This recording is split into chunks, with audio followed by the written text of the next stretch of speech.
Hey, it's the iPhone 7. Now, I promise we're going to talk about the headphone jack, but let's start with something fun. The iPhone 7 is water resistant. It's not quite as water resistant as Samsung's phones, but it's still not going to freak out if you get it wet, and that's awesome. The new iPhone 7 and 7 Plus look more or less exactly like the iPhone 6 and 6 Plus from 2014. There are some small differences like stereo speakers, tweaked antenna lines, and a bigger camera bump, but the biggest change in the new iPhone is the removal of the headphone jack. It comes with Lightning earpods and a dongle for using your old headphones, which costs $9 if you lose it. Apple's forcing a big change by taking away the headphone jack, and the ecosystem around that change is pretty immature. This is all going to be really inconvenient while everyone adapts and builds adapters.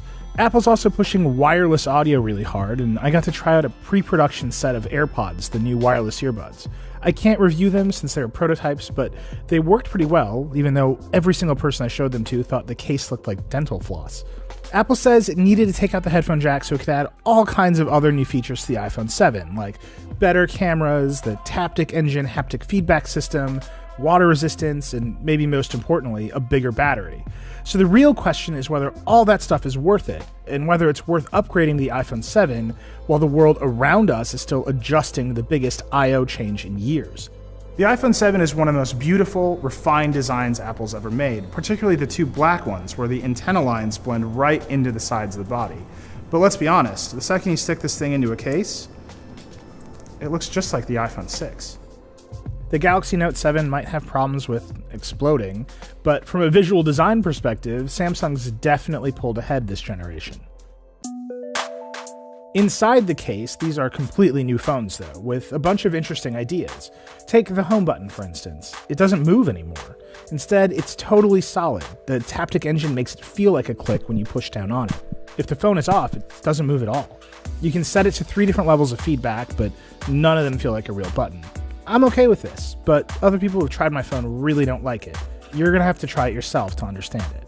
The Taptic Engine also adds all kinds of other fun feedback to the phone. When you drop the notification shade down, the phone bumps a little bit. It's way more useful than 3D Touch, which I always thought was a gimmick and still hasn't really caught on. The iPhone 7 and 7 Plus also have the new A10 Fusion processor. It's fast, but it wasn't noticeably faster than my iPhone 6s Plus during my boring day-to-day use. I'm sure high-end games and other apps will eventually take advantage of this new processor, but that'll take some time. The real news with the A10 Fusion is that it has 4 cores, 2 of which are special low-power cores. That means the phone can use less power and you're not stressing it, saving battery life.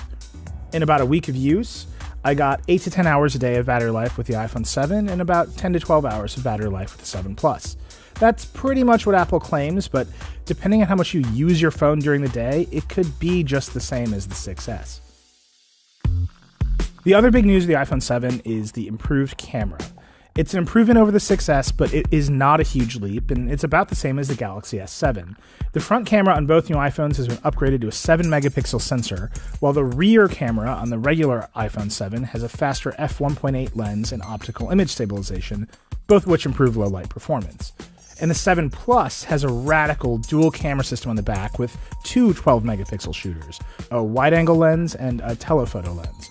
The 2 cameras work together as a single system so you can smoothly zoom from 1x to 10x, and eventually Apple will enable some fancy depth tricks that'll blur the background like a much fancier camera. Here's the thing, the camera is only a little bit better. Day to day, you might not notice it, but at the edges of performance, in low light with extreme detail, it is noticeably better. The major tells are that the 7's wider aperture lens leads to a slightly softer background, and colors are a little bit more vibrant straight off the camera. And where you'll really see that increased vibrancy is on the iPhone 7 screen, which can display a much wider range of colors than the 6S. It's very noticeable. Not only is the screen warmer than the 6S display, but photos look amazing on it. You can definitely tell a 7 photo apart from the 6S when you look at them on the 7. Other phones with dual cameras, like the Honor 8, let you do very impressive focus tricks. Apple says a forthcoming software update will enable a similar depth effect for portraits. But for now, what you get is the ability to switch between 1x and 2x modes by tapping a button, and digitally zooming between them and then up to 10x. Front cameras are almost more important than rear cameras in our Snapchat world, and the iPhone 7's front camera is excellent. It's not quite as wide angle as Samsung's cameras, but it's bright, it's sharp, and the Retina flash is still a terrific idea. The new iPhones run iOS 10, which is a terrific upgrade over iOS 9. It has a slick new version of iMessage with all kinds of new features, a new version of Siri that can be extended by third-party apps, better integration with smart home devices, and a ton of other new stuff. Of course, you can get iOS 10 on any recent iPhone, so it's not worth buying a whole new phone just to get it, but it's definitely worth upgrading in general. The world just isn't ready for the iPhone 7. The most interesting feature of the dual camera doesn't ship at launch, apps haven't been updated to use that Taptic engine, the entire ecosystem of new headphones and adapters required to make use of Lightning and wireless audio is just getting off the ground. Right now, using the iPhone 7 in a case feels just like using an iPhone 6S with a weirder home button and more dongles. It's kind of like Apple shipped a prototype of next year's iPhone disguised as an iPhone 6. That's not all bad. The iPhone 7 is a terrific phone with a great camera and a gorgeous display. If you need a new phone right now, sure, buy one.